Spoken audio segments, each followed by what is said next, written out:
દર્શક મિત્રો, આપ જોઈ રહ્યા છો ભારત ટાઈમ્સ ન્યૂઝ અને પરીક્ષાલક્ષી વિશેષ રજૂઆતમાં હું છું આપની સાથે જાગૃતિ।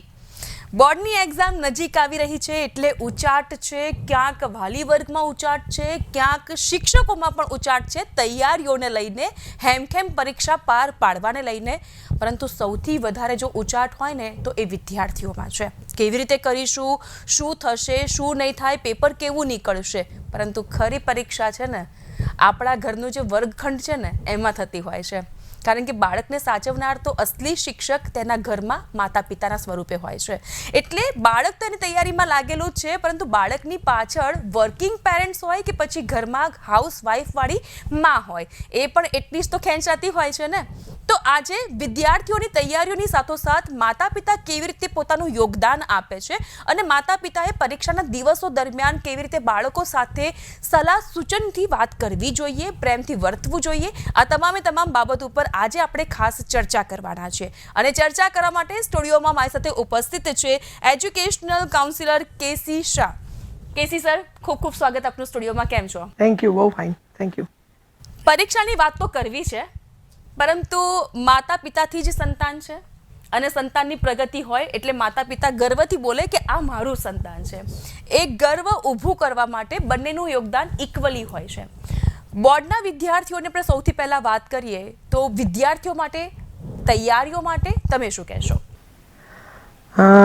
જાગૃતિબેન, એમાં એવું છે કે જ્યાં સુધી વિદ્યાર્થીઓની તૈયારીનો સવાલ છે તો હવેના જે બોર્ડની એક્ઝામ જે સ્ટાર્ટ થવાની છે, તો હું કાયમ કહું છું કે ભાઈ છેલ્લા જે તૈયારીની પ્રોસેસ છે, તો હું જ્યારે વિદ્યાર્થીઓ સાથેના સેમિનારમાં વાતચીત કરું તો હંમેશા એક પ્રશ્ન પૂછું, ભાઈ 9 તારીખ કેટલા? તો કે 27, અને 3 નવા કેટલા? તો પણ 27। બંનેનો આન્સર તો સેમ છે, પરંતુ એ જ લોકો રિલેક્સ રહે છે કે જે લોકો સલંગ 9 મહિના રોજના 3 કલાક કામ કરે છે, અને જે લોકો તૈયારી નથી કરી શકતા એ લોકો છેલ્લા 3 મહિના રોજના 9 કલાક કામ કરવું પડે છે, અને છતાં બી ધાર્યું પરિણામ નથી મળતું। હવે એની પાછળના બી ઘણા બધા રીઝન્સ છે કે વિદ્યાર્થીઓની તૈયારી કેમ નથી થઈ રહી। તો એની પાછળ આજનું સોશિયલ મીડિયા, મોબાઈલ, પેરેન્ટની અપેક્ષાઓ, વિદ્યાર્થીઓની પોતાની લર્નિંગ ડિસેબિલિટી કે જેને કારણે ઘણા વિદ્યાર્થીઓ મેથ્સમાં વીક હોય છે, અને સરકારે આ ઘણા વર્ષોથી જોયા પછી બેઝિક મેથ્સ અને સ્ટાન્ડર્ડ મેથ્સનો ફોર્મ્યુલા લાવવું પડ્યું કે ભાઈ મેથ્સ કેમ જરૂરી છે એ વિદ્યાર્થીઓને ખબર જ નથી પડતી। ઇવન ઘણીવાર વિદ્યાર્થીઓને એવું થાય કે, અથવા પેરેન્ટ્સ પણ ચર્ચા કરે ને હું પણ જ્યારે મનમાં વિચારું તો એમ વિચારું કે ભાઈ મેથ્સની કેમ જરૂર છે? કોઈ a² + b² + c² કરીને કોઈ શાકભાજી લેવા નથી જતું, કે sin θ cos θ થી કોઈ બીજા પ્રોબ્લેમ સોલ્વ નથી થતા, પણ મેથ્સ તમારા માઇન્ડના લોજિકને ઓપન કરે છે, માટે જરૂર છે। તો અહીંયા વિદ્યાર્થીઓને જે લોકોનું મેથ્સ વીક છે એ લોકોને મેથ્સમાં વિશેષ ડર લાગે છે। એમાં પણ જો ખાસ કરીને પેરેન્ટ્સમાં બેમાંથી કોઈ એકનું મેથ્સ બહુ સારું હોય તો ફોર્સફુલી કે ભાઈ મને આટલું ખબર નથી પડતી, આટલું તને નથી આવડતું, એમાં બી જો ઘરમાં ગ્રાન્ડફાધર હોય, કાકા હોય, ઘણીવાર ફોઈ હોય, તો પરિવારના સભ્યો દ્વારા પણ ક્યાંક ને ક્યાંક એના પર અનનોઇંગલી પ્રેશર બનતું, અને એક પ્રકારની ઉપેક્ષાનું વાતાવરણ બને એટલે વિદ્યાર્થીમાં આપોઆપ એ ડિમોરલાઇઝ થવાની શરૂઆત થઈ જતી હોય છે। અને આપની વાત સાથે હું એટલા માટે સહમત છું મેમ કે ધીરે ધીરે ક્યાંક ને ક્યાંક બાળકના માઇન્ડસેટમાં એવું લાગે છે કે યાર આ લોકો આટલું બધું મને કહે છે ને હું નથી કરી શકતો, મતલબ ક્યાંક ને ક્યાંક અપરાધ ભાવ આવે છે કે હું આ લોકોની અપેક્ષા નહીં પૂરી કરી શકું, કારણ કે આ લોકો જે માગે છે મારી પાસે છે જ નહીં, હું ક્યાંથી આપું? બીજું કે ખાસ કરીને હવે પરીક્ષાનો આટલો સમય નજીક છે ત્યારે હું હંમેશા વિદ્યાર્થીઓના વાલીઓને કહેતો હોઉં છું કે હવેનો ટાઈમ જે બાકી રહ્યો છે, છેલ્લા 3 વીક, 2 કે 3 વીક, હવે જે આટલા વખતમાં જે કરવાનું હતું એ કરી લીધું। હવે છેલ્લા 3 વીકમાં એઝ અ પેરેન્ટ્સ તમારી ભૂમિકા જામવંતની હોવી જોઈએ। જેમ રામાયણમાં જામવંતે હનુમાનજીને એમની ક્ષમતાઓ યાદ કરાવી કે તમે આ કરી શકશો, તો એક વાલી તરીકે એક જામવંતની ભૂમિકા નિભાવે અને બાળકને એક મોટિવેટ કરે। મોટિવેશન આમ જોઈએ તો થોડોક સમય માટે જ હોય છે, પણ એની જરૂર છે। અને બીજી વસ્તુ શું થાય છે કે વાલીઓ ક્યાંક ને ક્યાંક એમની પોતાની પણ સમાજ પ્રત્યેની અપેક્ષાઓ છે કે ભાઈ આનો છોકરો નપાસ થયો અથવા આમનો છોકરો વીક થયો, અને એ પોઈન્ટ ઓફ વ્યૂથી એ અજાણતા પણ એ પ્રેશર બાળકો ઉપર આવે છે અને પરિણામે શું થાય છે કે મારા ઇન્સ્ટિટ્યૂટમાં ઘણા પેરેન્ટ્સ આવીને એમ કે સાહેબ ગમે એટલા પૈસા ખર્ચા થાય પણ ટકા લાવવાના છે. હવે ટકા તો મારા ખિસ્સામાંથી કાઢીને આપવાના નથી. તલમાં જેટલું તેલ હોય એટલું જ નીકળે. પણ એ વાલીઓને આજે સમજવાની જરૂર છે કે ભાઈ જે લોકો ઓછું ભણ્યા છે શું એમનું જીવન સરસ નથી? જે લોકો બહુ ટકા લાવે છે એમનું જીવન બહુ શાનદાર થઈ ગયું.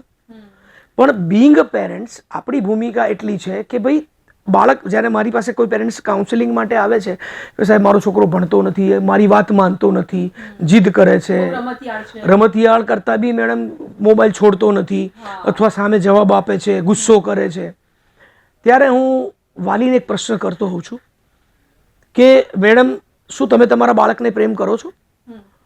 મને કે સર કેવો સવાલ કરો છો, કઈ માં પોતાના બાળકને પ્રેમ ના કરે? તો મેં કહું તમારો પ્રેમ બાળક સુધી પહોંચે છે ખરો? જો પહોંચે તો ઓટોમેટિકલી રિસ્પેક્ટ આવે છે અને રિસ્પેક્ટ તમને તમારી વાત માનવા પ્રેરે છે. બાળક કેમ ઉદ્ધત થાય છે? એટલે માતા પિતાને હવે એવું થવા માંડ્યું છે કે અમે ભૌતિક સુખ સુવિધા સંપન્ન બાળકોને કરી આપીએ છીએ, એનો મતલબ કે અમે બાળકોને પ્રેમ કરીએ છીએ એ જતાવીએ છીએ, પરંતુ તમે ખરા અર્થમાં બાળકોને પાંગડા કરો છો. કારણ કે તમારી પાસે ટાઈમ નથી એટલા માટે તમે એ લોકોને ઓક્યુપાઈડ રાખવા માટે તમારી જે ગેરહાજરી છે એ વર્તાય નહીં એટલે તમે તમારી યાદગીરીના ભાવરૂપે સંતાનને તમે એવી ગિફ્ટ સોગાદ આપો છો. Exactly madam. હવે જ્યારે વાલી મને એમ કે સાહેબ અમે શું કેટલું તો સમજાવીએ છીએ, સમજતો જ નથી. પણ મેં કહું તમે જે સમજાવવા માંગો છો એની પદ્ધતિ બદલવી પડશે. એક જ પદ્ધતિથી કામ કરો પરિણામ એક જ મળે. પરિણામ બદલવું છે તો પદ્ધતિ બદલો. સાચી વાત છે. પદ્ધતિમાં શું થાય કે મારી પાસે જ્યારે કોઈ સ્ટુડન્ટ ડિમોટિવેટ થઈને આવે ત્યારે હું કહું બેટા તું 9મા ધોરણમાં આવ્યો ને હવે 10મું આ વર્ષે તું આપવાનો છું, તું મને એમ કે અત્યાર સુધી 9મા ધોરણ સુધીની તમામ પરીક્ષાઓ મતલબ તું પહેલા ધોરણથી શરૂ કરીને 9મા ધોરણ સુધીમાં ઓલમોસ્ટ લગભગ 252 જેટલી એક્ઝામ તે આપી. એક વિષય એક એક્ઝામની 7 સબ્જેક્ટ ગણો તમે તો 3 કસોટી મુખ્ય તો 7 તરી 21 એક્ઝામ. તમે 12મા ધોરણ સુધી બી ગણો તો લગભગ 200-250 એક્ઝામ થઈ અને એ ઉપરાંત ટ્યુશનમાં અને આડીઅવળી નાની મોટી એક્ઝામ તો જુદી. હવે વિચારો કે આ 252 એક્ઝામ કોણે આપી? તો કે સર મેં આપી. કોણ પાસ થયું? તો કે સર હું. અચ્છા કોણે મહેનત કરી? તે. તો બોર્ડ જે છે કેમ ડરવાનું? અચ્છા અત્યાર સુધી તારી પરીક્ષા તારી સ્કૂલમાં લેવાતી હતી? યસ. તારું પેપર તારી સ્કૂલના ટીચર કાઢતા હતા, ચેક પણ તારી સ્કૂલના ટીચર કરતા હતા. હવે આમાં ફરક ક્યાં આવ્યો કે હવે તું તારી પરીક્ષા છે એ તારી સ્કૂલના બદલે બીજી કોઈ સ્કૂલમાં આપીશ? કોઈ મોલમાં તો એક્ઝામ થવાની નથી. આનું પેપર કોણ કાઢશે? કે કોઈ બીજા સ્કૂલના વિષય શિક્ષક કાઢશે. ચેક કોણ કરશે? કે કોઈ બીજી સ્કૂલના ચેક કરશે. પણ જો તારી પાસે કોન્ફિડન્સ છે અથવા તે તૈયારી કરી છે તો લખવાનું છે અને તું લખીશ તો એના માર્ક આપવામાં તને કોઈ રોકવાનું નથી. હા તને જે વિષયમાં તને લાગતું હોય કે ભાઈ આ વિષય મારાથી નહીં થાય કે આ વિષયમાં તો એની ચર્ચા કરી શકાય. જ્યારે મારી પાસે સ્ટાર્ટિંગમાં ખાસ કરીને મોટાભાગે દિવાળીની આસપાસ વિદ્યાર્થીઓના પ્રોબ્લેમ શરૂ થતા હોય કારણ કે પ્રિલિમ્સમાં રિઝલ્ટ જ્યારે ઓછું આવે એટલે પેરેન્ટ્સ આવે કે સાહેબ હવે 3 મહિના જ રહ્યા છે છોકરો કશું કરતો નથી. ત્યારે હું ખાસ કરીને મેથ્સમાં વિદ્યાર્થીઓને ફોર્મ્યુલા આપું છું કારણ કે દિવાળીની આસપાસ હું આ વિદ્યાર્થીઓના વાલીને ખાસ કહું છું કે તમે વિદ્યાર્થીઓને આવતા વર્ષે જો તમારું બાળક 12મામાં આવવાનું હોય કે 10મામાં આવવાનું હોય કે અત્યારે 11મા પછી 12મામાં આવવાનું હોય તો તમે વાલીઓ એક વાલી તરીકે તમારે એની સાથે રહેવું પડશે. મોટા ભાગે શું થાય છે કે વાલી છે ને વિદ્યાર્થીની સામે રહે છે, ખરેખર જોડે રહેવું પડે કે બેટા ચિંતા નહીં, ઘરમાં જેવું પૂછ્યું કેવું ગયું પેપર? ભાઈ નથી પૂછ્યું, ઓકે ફાઇન બેટા આરામ કર. આજે પેપર કેવું ગયું એની ચર્ચા કરવાની કોઈ જરૂર જ નથી, મતલબ પણ નથી. બરોબર, તું શાંતિથી બેસ. અને હવે પરીક્ષામાં એવું થયું છે કે જ્યારે 1970-80ની જો વાત કરીએ ને તો એક જ દિવસમાં 2 પેપર હતા. સાચી વાત છે. અને 5 દિવસમાં બોર્ડની એક્ઝામ પૂરી થઈ જતી હતી. આજે વિદ્યાર્થીઓને બોર્ડનો સ્ટ્રેસને ધ્યાનમાં રાખીને બોર્ડ હવે અઠવાડિયામાં 3 એક્ઝામ જ રાખે છે. એક એક્ઝામ પછી 2 રજા, એમાં મેથ્સ જેવો વિષય સાયન્સ જેવો વિષય હોય તો 2-3 રજા આપે છે કે જેથી તમે તૈયારી કરી શકો. હવે તમારી પાસે ટાઈમ છે, પરીક્ષા આપીને ઘરે આવો, શાંતિથી બેસો, બાળક સાથે શાંતિથી વાત કરો. પરીક્ષાની કોઈ વાત નથી કરવી, બેસ શાંતિથી. બીજું બાળકને બી સમજાવો કે ભાઈ ઘણા હોશિયાર વિદ્યાર્થી શું કરે, જેવું પેપર પતે ભાઈબંધો પૂછે ભાઈ તારું કેવું ગયું, આમાં તે શું લખ્યું, આમાં શું લખ્યું. ડોન્ટ ડિસ્કસ, ચર્ચા કર્યા વગર શાંતિથી ઘરે આવી જાઓ, પેપર સાઈડમાં મૂકીને કબાટમાં મૂકી દો, શાંતિથી રિલેક્સ થાઓ, હળવી સંગીત સાંભળો, પરિવાર સાથે વાતચીત કરો, અને બીજે દિવસની તૈયારી કરો. શાંતિથી સૂઈ જાઓ સમયસર, બીજે દિવસે શાંતિથી ઉઠો અને એ પ્રમાણે કરો. બીજું કે મેથ્સ માટે જ્યારે હું ટિપ્સ આપું છું ત્યારે હું ઓલવેઝ એવું કહું છું કે મેથ્સની અંદર માનો કે 10મા ધોરણની કોઈ વાત કરીએ, 12મા ધોરણના એકાઉન્ટ સ્ટેટની વાત કરીએ, તો હું એમ કહું છું કે તમે દિવાળી સુધીમાં બધા જ ચેપ્ટર પૂરા થઈ ગયા હોય, મતલબ સિલેબસ પૂરો થઈ ગયો હોય. સિલેબસ પૂરો થયા પછી વિદ્યાર્થીઓને મેથ્સ શરૂ કરવાનું આવે, મતલબ પ્રેક્ટિસ.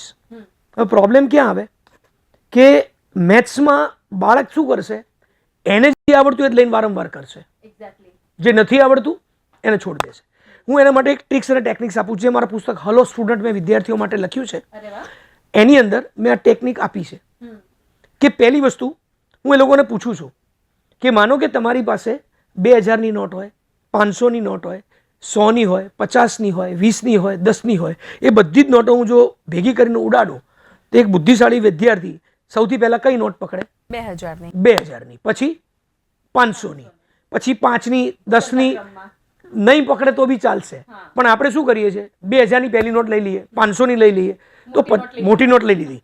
હવે આ જ વસ્તુને તમે તમારા એક્ઝામના અથવા તમારા સિલેબસ સાથે રિલેટ કરો. કેવી રીતે?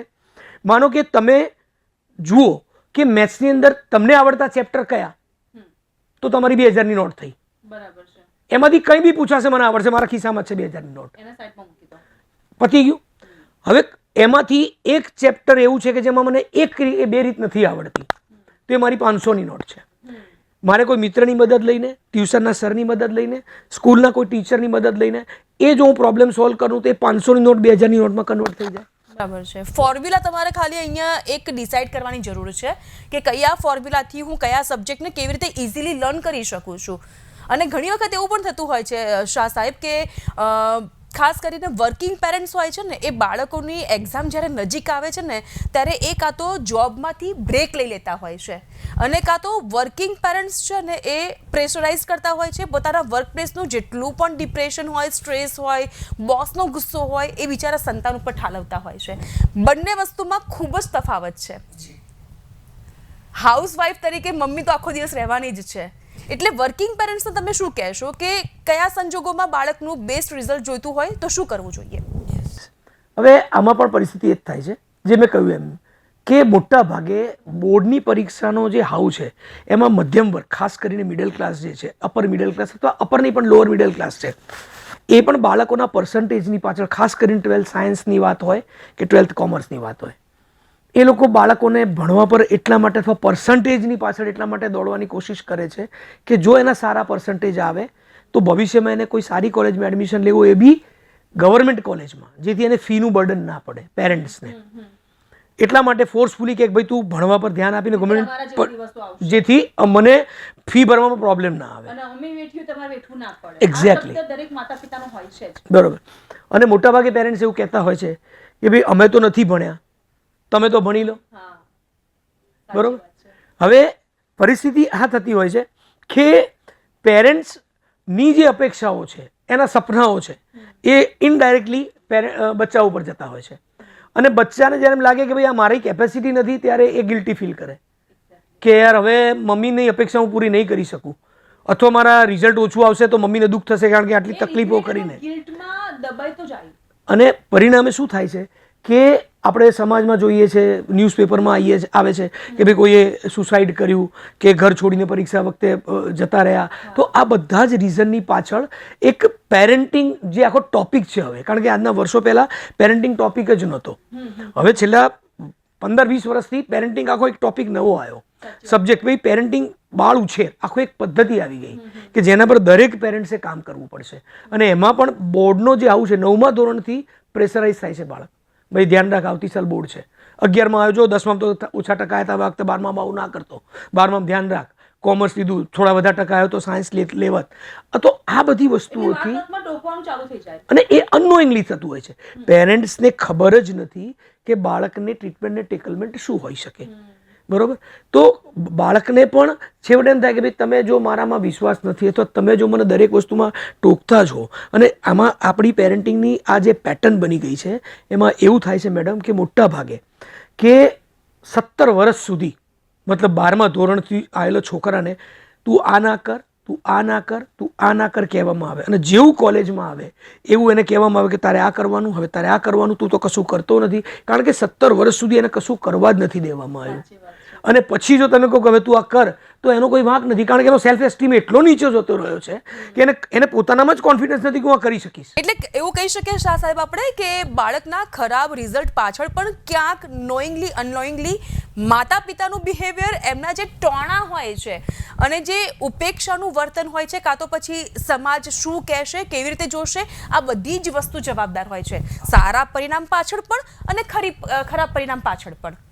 એટલે બાળકે કે માતા પિતાએ આ વસ્તુ ઉપર વધારે ફોકસ કરવાની જરૂર નથી. તમારા જીવનનું આ છેલ્લું વર્ષ નથી, છેલ્લી પરીક્ષા નથી. હજુ તો તમારે ઘણું આગળ વધવાનું છે, ઘણી પરીક્ષા પાસ કરવાની છે. કારણ કે શાક વેચનાર કે રિક્ષા ચલાવનારનું બાળક પણ આજે ટોપર બન્યું છે, એ પણ સારી ફિલ્ડમાં આગળ વધી રહ્યું છે. રિગ્રેટ ફીલ કરીને કશું નથી થવાનું. તમે તમારી જાતને નુકસાન પહોંચાડી રહ્યા છો. મેડમ, તમે આ જે વાત કરીને એની સાથે હું થોડોક તમને ડિફર કરું કે જે આપણે કીધું ને કે રિક્ષા ચલાવનારનું બાળક કે એક સિક્યુરિટી નોકરી કરનાર વ્યક્તિનું બાળક બોર્ડમાં ફર્સ્ટ આવ્યું, અને આ જ વસ્તુ છે ને પેરેન્ટ્સ ઊંધી રીતે લે છે કે જો પેલો સિક્યુરિટીનો છોકરો ભણી ગયો, તારા પપ્પા આજે આખા ગામમાં કોલેજમાં ભણાવે છે અથવા લોકોને ભણાવે છે, અમે આટલું સારું ક્વોલિફાઈડ છે અને તું નથી ભણતો તો શું થશે? આ શાક કેમ વચમાં આવી જાય છે, આ અહમ કેમ વચમાં આવી જાય છે, એ નથી સમજાતું. કારણ કે મા બાપને ક્યાંક ને ક્યાંક પોતાની ઇનસિક્યોરિટી ફીલ થાય છે કે હવે હું કોલેજના વિદ્યાર્થીઓ જ્યારે ડીલ કરતો હોઉં તો મારો પહેલો પ્રશ્ન હોય છે કે વાય યુ આર સ્ટડી, કેમ ભણો છો, તમારો વાય ક્લિયર કરો.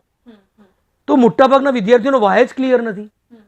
તો હું સવાલોની સામે જવાબો બી મૂકતો હોઉં છું કે ભાઈ કેમ ભણીએ છીએ, તો કે બધા કહે છે એટલે, મારા મા બાપ કહે છે એટલે, બરોબર, મારા મિત્રો ભણે છે એટલે, હું નહીં ભણું તો શું કરું માટે ભણું છું. પણ એનો પોતાનો કોઈ ગોલ નથી ભણવાનો. અથવા હું એટલા માટે ભણું છું કે નહીં ભણું તો શું કરું, અથવા નહીં ભણું તો સમાજમાં હું પાછો ફેંકાઈ જઈશ. એટલે સમાજમાં પોતાની પ્રતિષ્ઠા અથવા નોકરી નહીં મળે અને એને કારણે મારે ભણવું પડે છે. પણ હું કાયમ કહું છું કે at the stage of the application definitely તમારી ડિગ્રી કામ આવે છે. સાચી વાત છે. પણ પછી ઇન્ક્રીમેન્ટ લેવું હોય, પ્રમોશન જોઈતું હોય તો સ્કિલ જોઈશે, એક્સપિરિયન્સ સ્કિલ જોઈશે, અને એના પર કામ કરવું પડે. અને આજે ન્યૂઝપેપરમાં વાંચ્યું કે 57% વિદ્યાર્થીઓની પાસે મતલબ નોકરી કરવાને લાયક સ્કિલ જ નથી. તો ડિગ્રીની પાછળ જે આંધળી દોટ લાગી છે કે ભાઈ ડિગ્રી, અને આજે સમાજનું માઇન્ડસેટ છે મેડમ કે જે ભણવામાં હોશિયાર એ જ હોશિયાર, બરોબર. તો આજે તમે જુઓ કે મા બાપની જે ભૂમિકા છે અથવા જે લોકો જીવનમાં કંઈક એચીવ કર્યું છે ને, હું મા બાપને વારંવાર કહું છું કે જે લોકોએ જીવનમાં કંઈક એચીવ કર્યું છે એના મા બાપને કેટલા લોકો ઓળખે છે. સ્વામી વિવેકાનંદના મા બાપનું નામ પૂછો, કોઈને ખબર નથી. ન્યૂટનના પેરેન્ટ્સનું નામ શું છે, કોઈને ખબર નથી. સચિન તેંડુલકરના પેરેન્ટ્સનું નામ શું છે, કોઈને ખબર નથી. પણ એમણે પોતાની જે ટેલેન્ટ કુદરતી ઉપરથી જે લઈને આવ્યા છે એના પર કામ કર્યું. પછી સચિન તેંડુલકર ખાલી 10મું જ ભણ્યો છે, પણ એને જે કામ કર્યું એ મિરેકલ થઈ ગયું. પણ એમાં બાળકમાં રહેલી ક્ષમતાઓને ઓળખવાના બદલે આપણે એની જે ક્ષમતા નથી એ તરફ એને જબરજસ્તી ધક્કો મારીએ છીએ કે ભાઈ તારે આ તો કરવું જ પડશે. હું ડેફિનેટલી આજે હું ચોક્કસ કહીશ કે આજના જમાનામાં એજ્યુકેશન કરતાં ગ્રેજ્યુએશન મહત્વનું છે. એજ્યુકેશન તો જરૂરી છે પણ ગ્રેજ્યુએશન બી મહત્વનું છે કે કાલે ઉઠીને તમે ગ્રેજ્યુએટ થશો તો મિનિમમ ક્વોલિફિકેશન તમારું ગ્રેજ્યુએશન આજે માંગે છે. 1970ની વાત કરીએ, 65-70ની વાત કરીએ, 75ની વાત કરીએ તો 60% બોર્ડમાં નંબર આવતો, ફોટો આવતો. આજે 60%ની કોઈ વેલ્યુ નથી. મતલબ બધી જગ્યાએ અપડેશન આવ્યું છે. તો આજે પેરેન્ટ્સ જે વિચારે છે ખોટું નથી, પણ પદ્ધતિ બદલવાની જરૂર છે. બાળકોની ટ્રીટમેન્ટ, કારણ કે તમારા માટે શું મહત્વનું, તમારું બાળક કે એનું ભણતર. જે બાળકો બહુ સારું ભણે છે એનું પણ ભણવાનું પૂરું થવાનું જ છે, અને જે બહુ ખરાબ ભણે છે એનું વહેલું પૂરું થશે. ભાઈ નથી ભણતો, ચાલ કંઈક નોકરી ધંધે લાગી જા, કે છોકરી હોય તો કે ભાઈ તું લગ્ન કરી લે, ચાલ વાત પૂરી થઈ ગઈ. પણ ભણવાનું તો આજે કાલે પૂરું થઈ જ જવાનું છે. પણ એક વખત તમારા સંબંધો બાળકો સાથેના બગડી ગયા પછી એને મેનેજ કરવા ખરા પડે. એટલે દરેક માતા પિતા માટે આ એક સારી બાબત કહેવાય કે તમારી માટે બાળક અને બાળકનું ભણતર જો બંને ઇમ્પોર્ટન્ટ હોય, બંને જરૂરી હોય, તો આ બંને વચ્ચેનું બેલેન્સ તમારે જાળવવાનું છે અને પ્રેમથી જાળવવાનું છે. શાહ સર, એપિસોડના અંતે એક મોટિવેશનલ મેસેજ થઈ જાય. જો પેરેન્ટની વાત કરું તો હું પેરેન્ટ્સ એટલું જ કહીશ, આજે એવું લાગે છે માતા પિતાના ક્લાસ લેવાઈ ગયા છે. નહીં, અરે હું પોતે પણ એક પેરેન્ટ્સ રહી ચૂક્યો છું અને મેં ક્યારેય પણ મારા બાળકોને શું કહેવાય, હું મારા બાળકો છે ને મારા માટે લેબ હતા. હું એક્સપેરિમેન્ટ કરતો કે ભાઈ એ ફેલ થઈને આવે તો જો એકાદ 2 મિનિટ હોય તો હું એ પણ મારી તમારા માધ્યમથી હું વાલીઓ સુધી શેર કરવા માંગીશ કે 7th સ્ટાન્ડર્ડમાં મારો બાળક 3 વિષયમાં રેડ લાઈન લાવ્યો અને એની મધર થોડી વધારે ઓવર કોન્શિયસ કે એ રોવે કે આપણે આપણા છોકરાઓને ભણાવતા આપણે ગામના છોકરા ભણે ને આપણો છોકરો 3માં રેડ લાઈન લાવ્યો. મેં પૂછ્યું બેટા કેમ આવું થયું? તો કે પપ્પા એણે ક્લિયરલી કીધું મેં મહેનત ઓછી કરી. મેં ગુડ ફાઇન, ચલો મને ગમ્યું કે તે મહેનત ઓછી કરી, સ્વીકાર્યું. હવે નેક્સ્ટ તો કે પપ્પા હું મહેનત કરીશ. મેં કહ્યું કેવી રીતે ખબર પડે? તો કે રિઝલ્ટથી. મેં કહ્યું ડન. મેં બીજી કોઈ ચર્ચા ના કરી. 2nd ટેસ્ટમાં એનું રિઝલ્ટ આવ્યું તો મારી ડોટર અને સન બંને એક જ સ્કૂલમાં. તો મેં મારી ડોટર પહેલેથી થ્રુઆઉટ ભણવામાં સારી. તો કે પપ્પા મારું આ રિઝલ્ટ આવ્યું. મેં મારા સનને પૂછ્યું કે તારું? તો કે પપ્પા હજુ આવ્યું નથી. મેં કહ્યું જે છે કે મને કોઈ પ્રોબ્લેમ નથી. તો ડરતા એણે કીધું પપ્પા મારી 1માં રેડ લાઈન આવી. મેં કહ્યું કંઈ વાંધો નહીં. 3માંથી 1 થઈ. મેં મારી ડોટરને પૈસા આપ્યા. મેં કહ્યું બેટા જે આઈસ્ક્રીમ લઈને આપણે આઈસ્ક્રીમ ખાઈએ. મને કે કેમ?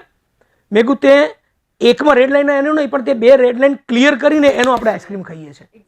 અને એ વસ્તુ મારા સનને એક જબરજસ્ત ટચ કરી ગઈ કે યાર, કારણ કે મોટા ભાગે મા બાપ શું જોવે છે? નિષ્ફળતા જુએ છે. અરે પણ નિષ્ફળતામાં એણે જે સફળતા માટેનું કામ કર્યું છે એના પર કામ કરવું પડશે. જાણી જોઈને કોઈ માણસને નિષ્ફળતા ગમતી નથી ને જાણી જોઈને એવા પ્રયાસ પણ ન. અને ત્યાર પછી ક્યારે પણ મારા સનને એને શું કહેવાય સ્ટડી બાબતમાં કહેવું નથી પડ્યું. એ થ્રુઆઉટ ફર્સ્ટ ક્લાસ રહ્યો, એન્જિનિયર થયો અને આજે બહુ સરસ રીતે પોતાની લાઈફ સેટલ થઈ. તો આવો જ એક સુંદર મોટિવેશનલ મેસેજ આપી દો એટલે બાળકો અને માતા પિતા આજે ખુશ થઈ જાય. અને બસ એટલું જ કહીશ દરેક વાલીઓને કે અનકન્ડિશનલ તમારા બાળકોને પ્રેમ કરો. આથી વિશેષ કશું જ નથી હોતું, બરોબર? કારણ કે આ એક જ બાબત છે કે અત્યારે તમારા બાળકો તમારી જોડે રહે છે, કાલે એક સમય એવો આવશે કે તમારે તમારા બાળકોની જોડે રહેવાનું આવશે. ત્યારે આ રિગ્રેટ્સ જો તમારા બાળકોના મનમાં તમારા માટેનો હશે તો ક્યાંય ને ક્યાંય એ રિફ્લેક્ટ થશે અને ત્યારે તમને એમ લાગશે કે આ યોગ્ય નથી. તો દરેક વાલીઓને તમારા પરિવારના તમામ બાળકો ખુશ રહે, પરિવારની ભાવના અને ખૂબ ઉમદા રીતે બનાવો. ભણવાનું આજે નહીં તો કાલે પૂરું થશે, પણ બાળક જે છે એ તમારી સાથે હંમેશા અટેચ રહેવું જોઈએ. આજ મારો મેસેજ. શાહ સાહેબ, આ ફક્ત બોર્ડની એક્ઝામ માટે નહીં પરંતુ આ જીવન માટેનો મોટિવેશનલ મંત્ર થઈ ગયો. Thank you so much. Thank you, ખૂબ આભાર મને અહીંયા મોકો આપ્યો મારા વિચારો શેર કરવા માટે. Thank you. તો દર્શક મિત્રો, જીવન મંત્ર પણ આવો જ હોવો જોઈએ, અનકન્ડિશનલ લવ, કે જેમાં કોઈ પણ પ્રકારનો સ્વાર્થ નથી અને કોઈને નીચા દેખાડવાની આપણી કોઈ પણ પ્રકારની ગ્લાનિ નથી. તો ફરી મળીશું અને પરીક્ષાલક્ષી ચર્ચા પણ કરીશું, પરંતુ ત્યાં સુધી મને આપો રજા અને આપ જોતા રહો ભારત ટાઈમ્સ ન્યૂઝ. નમસ્કાર.